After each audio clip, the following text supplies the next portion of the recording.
Et bonjour à tous et bienvenue sur ce débrief pour l'étape Carcassonne-Quillan et salut Sosenko. Salut, bonjour à tous. Et voilà, du coup on va débriefer un peu ce qui s'est passé aujourd'hui. J'ai pris quelques notes pendant l'étape. Franchement c'était une étape de fou furieux. Ça a mis plus de 100 bornes pour l'échapper. C'est du jamais vu. Ça a attaqué de tous les côtés pendant 100 bornes. Il y a eu 20 secondes d'avance pour les échapper. C'était n'importe quoi. Et finalement, c'est sorti dans le deuxième catégorie. C'est sorti en costaud. Voilà, avec les Michael Woods, les Mollema. Et ensuite, à contre-temps, il y a les coureurs français comme Pierre Roland, Quentin Paché. D'ailleurs, à ce sujet, je vous invite à voir mon étape PCM de cette étape que j'ai faite aujourd'hui, qui est complètement folle. Donc allez la voir, elle est vraiment magique. Est-ce Là- que Quentin Haché a claqué son étape? ah mais je vous dis pas, mais il y a eu du très très lourd. Il faut absolument aller la voir. Et donc voilà. Il y a Guillaume Martin aussi qui est sorti. Et finalement, c'est lui qui est le grand gagnant de la journée parce qu'il est deuxième au classement général. Alors évidemment, moi quand j'ai vu, je crois que c'était, il y a Quentin Paché et Pierre Roland qui sont sortis quand il y avait 2 minutes de retard. Et après, il y a Guillaume Martin et Elie Gébert qui sont sortis juste derrière. Je me suis dit, c'est bon, encore une stratégie pétée, jamais ils vont rentrer. Et en fait, ils ont fait une ascension de fou, ils ont réussi à rentrer devant. Et au final, ben, bonne opération parce que ben, les BNB, ben, ils ont fait leur truc et Guillaume Martin, ben, il est deuxième au général. Donc voilà.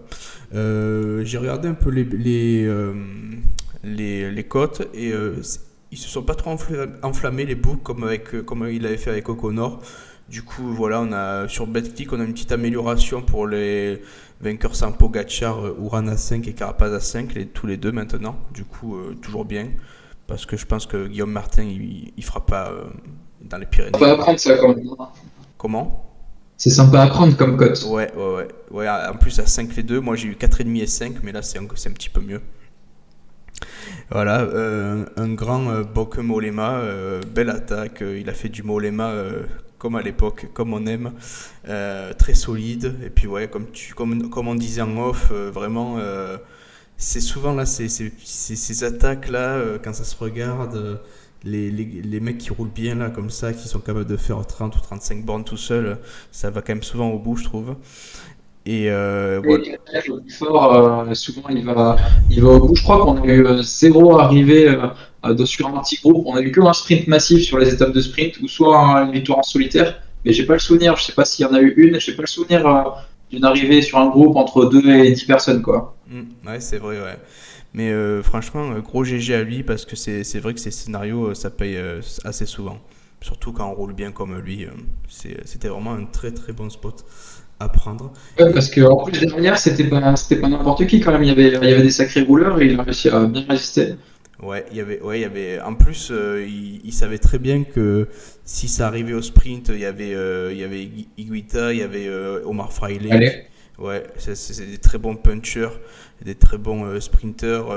Voilà, champion d'Espagne, Fraile. Hein. Euh, donc ouais, ouais, vraiment très beaucoup. Et puis même, il y avait des grimpeurs qui étaient supérieurs à lui, même s'il n'a pas perdu beaucoup dans l'ascension. On peut penser à Guillaume Martin qui après a roulé dans l'échappée pour le général. Et à Higuita aussi qui est vraiment un très bon grimpeur. Michael Woods également, qui prend le maillot à poids aujourd'hui. Ils sont trois très serrés. Il y a Quintana, lui et Waterpools, il me semble. Du coup aussi, on pourra parler de ça après. Et dernier point que je voulais voir, c'était les Movistar, encore une fois, au top tactiquement.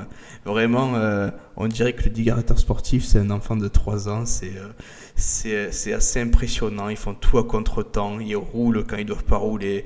Quand ils prennent pas l'échappée. Ils font tout comme il faut pas faire. Et j'ai l'impression que ça fait 5 ou 10 ans que c'est comme ça. Voilà. En plus, je les ai vus à Sorgue. Alors, ils arrivent avec leur grand car. Ils étaient à côté de la Cofidis. Ils ont 2 fois plus de voitures, 2 fois plus de moyens. Ils essaient de pousser les autres, mais en course, c'est toujours pareil. C'est n'importe quoi. Tu m'as parlé de la série Netflix, je vais vraiment la voir parce que j'ai envie de voir un truc humoristique. Donc là, tu m'as vraiment donné envie. C'est vraiment du grand n'importe quoi. Je sais pas ce qui se passe en interne, mais ça doit être. Bah, déjà sur la saison 1 et sur la saison 2, donc qui trace les années donc 2019 et 2020 sur la série Netflix, tu vois que c'est le bordel. Notamment en 2019 au Tour de France où en fait ils étaient tous contre Quintana qui était dans leur équipe, hein, mais ils s'entendaient pas du tout. Et en 2020 c'est pareil, tu vois le directeur sportif qui engueule Solaire, qui enlève son oreillette parce qu'il écoute pas les consignes. Enfin c'est n'importe quoi. C'est la cour de récré chez eux. Ouais, c'est ça, c'est complètement fou. Et en plus, ils ont vraiment des moyens énormes. Comme Movistar, c'est un budget quasi illimité. Ils ont des coureurs de fou et à chaque fois, c'est pareil, quoi. À chaque fois, il y a tout qui est à contre-temps. C'est vraiment ridicule. Là, il y a la tactique qui est à contre-temps, mais ça on en a l'habitude. Mais il y a aussi le physique, parce que pour le coup, voir Lopez dans Oui. cet état-là, c'est quand même incroyable, quoi. C'est clair, ouais, il avait son pic de forme au dénivelé challenge et voilà pour une course Ouais, continentale et là on le voit sur le tour il a plus d'une heure et encore qu'il soit plus d'une heure déjà mais en plus il va même pas dans les échappées donc là ouais. ça commence à faire beaucoup et puis Enric Mas il a quand même pas le potentiel de faire podium je pense donc Non, pas assez, cette année. assez compliqué. Donc, ouais, voilà. Si tu voulais rebondir sur quelques points ou si tu voulais passer directement à l'étape de demain qui a l'air vraiment Non, très mais juste pour intéressante. parler juste un petit peu peut-être du français Guillaume Martin qui a fait un joli bond sur la deuxième place. Alors c'est vrai qu'il est pas ultra connu du grand public, c'est plutôt un bon grimpeur. Je pense que ce sera notamment le numéro un au JO pour la France, hein, ce qu'on disait sur les premières étapes. Mais à voir s'il peut tenir. Moi, je pense qu'il tiendra pas pour faire un top 3, ça c'est sûr, surtout qu'en contre-la-montre, il est vraiment limité. Par contre, pourquoi pas, si vraiment il s'accroche bien en montagne, aller chercher top 5, top 7, peut-être, je pense qu'il en est capable. Donc, je pense que c'est quand même une sacrée remontée pour lui, pour l'équipe Cofidis. C'est aussi avoir un Français qui joue le top 5. On n'en avait pas jusqu'à présent, sachant que Godu, il est complètement hors course pour le général. Donc bon, pourquoi pas, ça pourra faire aussi un sujet pour les étapes de montagne.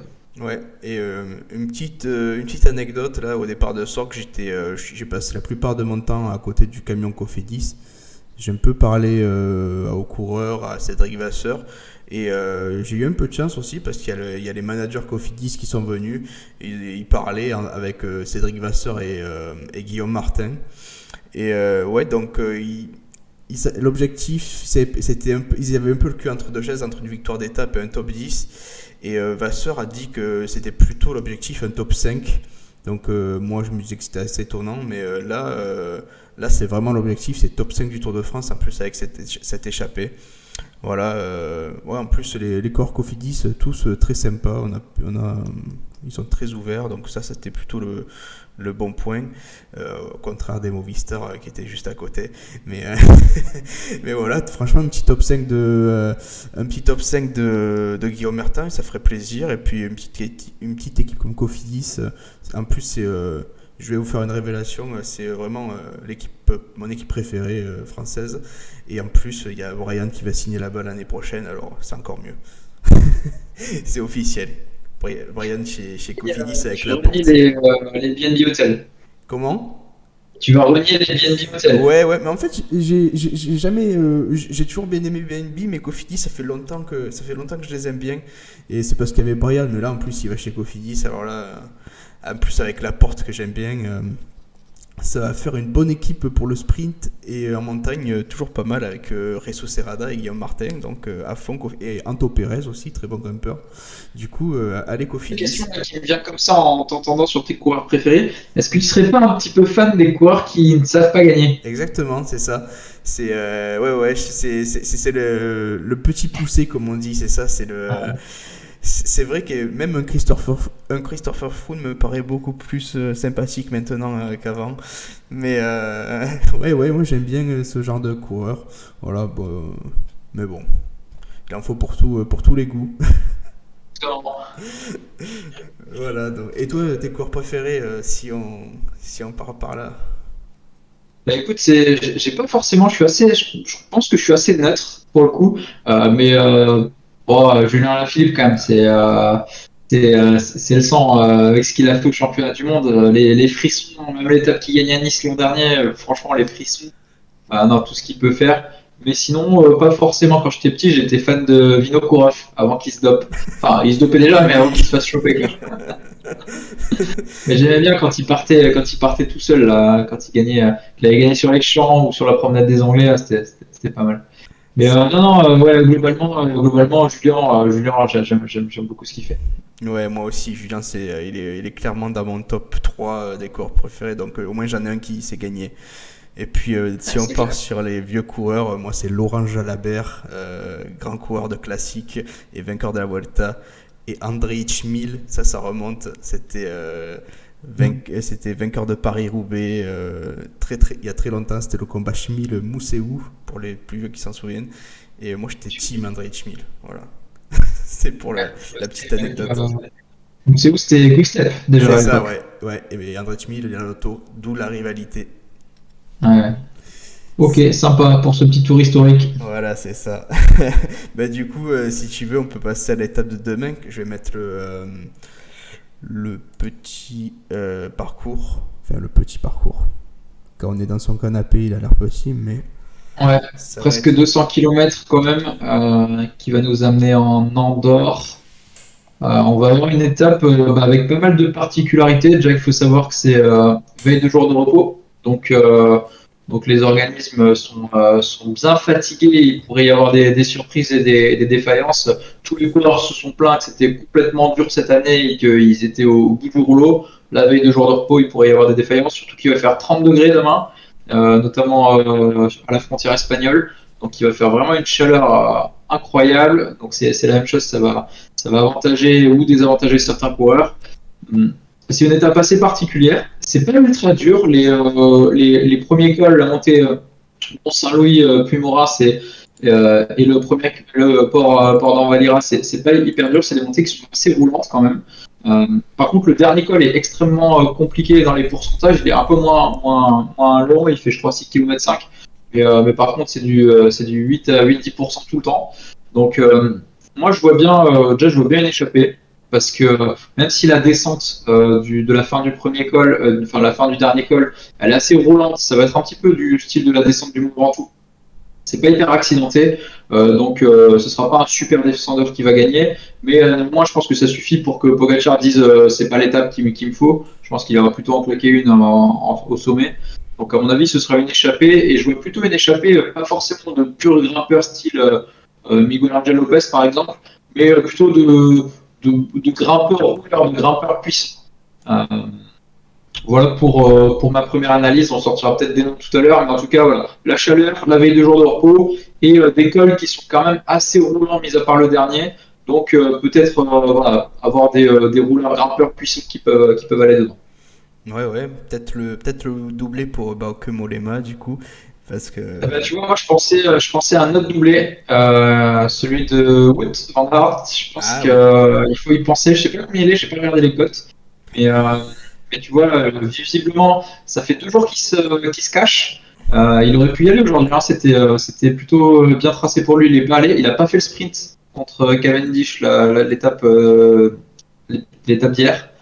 Donc je le sens bien se cacher un petit peu et ressortir sur de la montagne, et notamment sur celle-ci. Ce serait beau. Je suis en train de regarder les codes pour demain.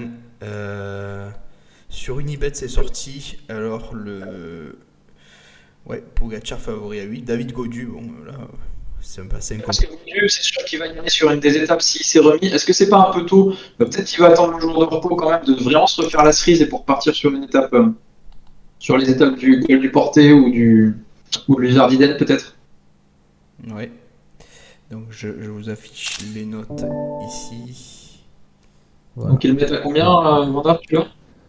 Alors, Van Aert, il a 16. Donc, Ouais, donc c'est plutôt sympa. ouais, Tu vois, ouais. moi je ne crois pas du tout aux favoris qui jouent la victoire, hein. On verra ce que ça dira demain. Mais j'y crois pas, donc on peut enlever pour moi Pogacar, Vingegaard, Carapaz. Par contre, je crois bien en une bonne échappée. Et ouais, Van Aert, tu vois, c'est des cols roulants, il va pouvoir partir. Le dernier est un peu compliqué, mais bon, il a prouvé qu'il était bon. Les Espagnols, il va falloir miser dessus. On est en Espagne. On longe la frontière espagnole sur quasi toute l'étape. Je pense à Izaguirre peut-être, qui pourrait partir.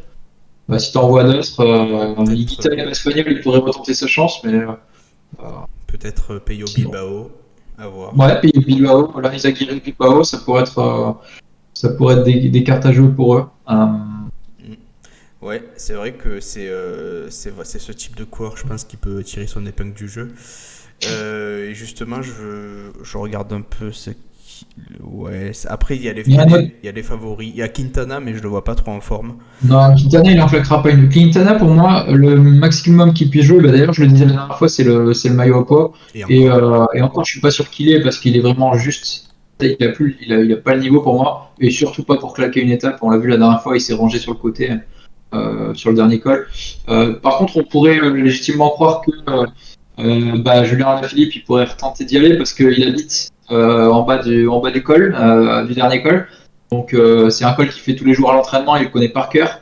Après, est-ce qu'il est pas un peu fatigué quand même? On a vu, notamment aujourd'hui, je crois qu'il a essayé d'aller dans l'échappée sans trop de réussite. Avant-hier, il y allait et c'était compliqué. Bon, il va peut-être tenter sa chance, mais de là à gagner l'étape, c'est peut-être un peu dur quand même. Ouais, je suis d'accord, ouais. Aujourd'hui, pour avoir une étape, il a quand même vraiment les jambes. Parce que là, pendant plus de 100 km, à un moment, il fallait lâcher parce qu'il a passé très très longtemps devant et il a laissé beaucoup de force pour rien. Enfin, pour rien, Ok. c'est pas passé quoi. Mais ouais, je pense que déjà pour demain, il va par rapport à un Wout qui restait bien au chaud dans le peloton aujourd'hui. Enfin, bien au chaud, ça roulait vite, mais il n'a pas fait d'efforts superflus. Donc voilà, Van Aert à 16, Alaphilippe à 17, on a dit Izaguirre à 20 et Peyo Bilbao à 22. Donc des cotes intéressantes. Dylan Tuns à 23 aussi, ce genre de coureur, pourquoi pas. Les Et coureurs qui jouent le maillot à poids, ils y seront, ils vont aller dans l'échappée, les Pouls, il y a qui d'autre pour le il y maillot a à poids? Michael Woods, Michael Woods, ils y seront. Après, est-ce qu'ils joueront la victoire d'étape? On l'a vu, Michael Woods, il était aujourd'hui, il n'a pas forcément pu jouer la victoire d'étape. Euh, Même si je pense que ça va être complexe parce que quand tu joues le maillot à poids, tu lâches tellement de force là-dedans en haut d'école que finalement, si Wout van Aert il la joue en restant au chaud, il va. Puis il est fort, il est très il est fort. très fort. Moi je le vois bien. Bon, pas oublier Gaudu quand même. De rien, c'est possible qu'il y aille. Après, je pense qu'il peut légitimement attendre le jour de repos, se refaire encore 2-3 jours la cerise, qu'il était quand même assez malade et partir sur les deux autres étapes de montagne. Après, on a du Sepkus qui pourrait pourquoi pas tenter sa chance. Ouais, Sapkus qui a 25, ouais. Et puis pour les Michael Woods à 20, Quintana, bon, j'y crois pas du tout, à 29 et Waterpools à 40 ou 5, ouais, 43, donc pas mal. Voilà. Oh. Je- On pourrait assister aussi à une stratégie d'Ineos de rouler dur. Notamment, je pense que le début d'étape, il va être extrêmement rapide et difficile. Il va faire chaud. Je crois qu'il y a un peu de vent de prévu. Peut-être qu'Ineos peut essayer de mettre toutes les forces dans la bataille pour affaiblir Vingegaard et Uran. Et le dernier col, il est vraiment taillé pour Carapaz. Hein, ça monte fort. Donc pourquoi pas. Pourquoi pas aussi Ineos qui pourrait un petit peu mettre son bras en herbe dans cette étape, je pense. Ouais, justement, je voulais rebondir sur cette question. Tu as à moitié répondu. Est-ce que les gros favoris vont essayer de gagner, pas de gagner le tour, mais d'assurer un podium demain? Est-ce qu'on va faire mal à Martin et surtout à Vingegaard, même à des Calderma, des Lutsenko qui paraissent quand même moins forts que l'équatorien et le colombien Uran et Carapaz? Moi, je pense que en finale, si demain ça joue c'est statu quo, ben, il restera plus que 2 étapes de montagne et un contre-la-montre, donc ça risque de faire un peu juste. T'en penses quoi? Je suis d'accord que là, visiblement, les organismes sont assez affaiblis et que c'est une bonne étape pour tenter parce que, notamment Vingegaard, on a vu que dans les descentes, il n'était pas ultra à l'aise et là, on termine en descente, même si c'est pas une descente très difficile, encore une fois, mais ça termine en descente, donc pourquoi pas. Après, est-ce qu'ils ont les moyens aussi? Carapaz, il a le droit d'être fatigué, Oran, il a le droit d'être fatigué, donc est-ce qu'ils ont les moyens à voir? On a vu que Carapaz, sur la dernière étape au Ventoux, il n'avait pas forcément les moyens d'y aller, donc. Donc je sais pas, est-ce qu'ils sont vraiment plus forts? peut-être qu'on se fait des idées aussi. En tout cas, c'est sûr que si Carapaz il a les capacités et qu'il a les jambes, il va y aller parce que dans le dernier col, c'est taillé pour lui. Je vois quand même une échappée parce que même si Ineos décide de rouler et d'affaiblir, comme il avait fait au Mont Ventoux, finalement, ils sont tentés de mettre 4-5 minutes d'écart avec l'échappée et pas forcément rouler pour la victoire d'étape, ça les intéresse pas. Donc, je pense que je vois quand même une échappée, mais il y a la possibilité que ça s'envoie des escarmouches dans le dernier col entre favoris, ça c'est sûr. Ouais, c'est Pour vrai. le coup, Ouais, je ouais. pense vraiment qu'ils vont essayer de distancer Vingegaard. Et même un Oura est pas à l'abri d'un mauvais jour. Après, voilà, Ineos, ils ont l'équipe. Il manque que la forme du jour de Carapace. Ça va vraiment voir. Mais comme tu le dis, c'est vraiment parfait pour lui, ce dernier petit col là où ça monte bien, bien comme il faut. Et dans ses pourcentages, il est fort. Ouais, j'ai vu qu'il y avait des passages là. Je me le remets là parce que j'ai l'étape. Mais je crois qu'il y a des passages à 17% dans le dernier col, hein. Ouais, c'est vraiment Donc, très dur, très ça très manque un dur. peu. À savoir que c'est assez particulier le dernier col parce que c'est un col qui fait 6,5 km. Ça monte super raide sur les 3 premiers kilomètres. Je crois qu'on a un kilomètre entre le 2 et le 3, on est à 12% de moyenne. Donc ça monte super raide. Et par contre, les 3 derniers kilomètres, ils sont 6-7% de moyenne. Donc c'est un col où il faudra se découvrir assez tôt. Donc ça peut être aussi intéressant. S'il y a un coureur qui est mis en difficulté dans les 2 premiers kilomètres et qu'il en reste 5 à faire derrière, plus la descente, il peut perdre 2 minutes. Donc pourquoi pas, ça peut être une bonne stratégie. C'est vrai. C'est vrai. Donc, stratégie à voir demain si les Ineos vont faire rouler peut-être au pied du col avec leur grosse équipe. Je voulais revenir sur un petit point aussi, le maillot du meilleur grimpeur. On peut voir qu'il y a 3 coureurs, même il y a 4 coureurs parce que Wout van Aert est pas si loin.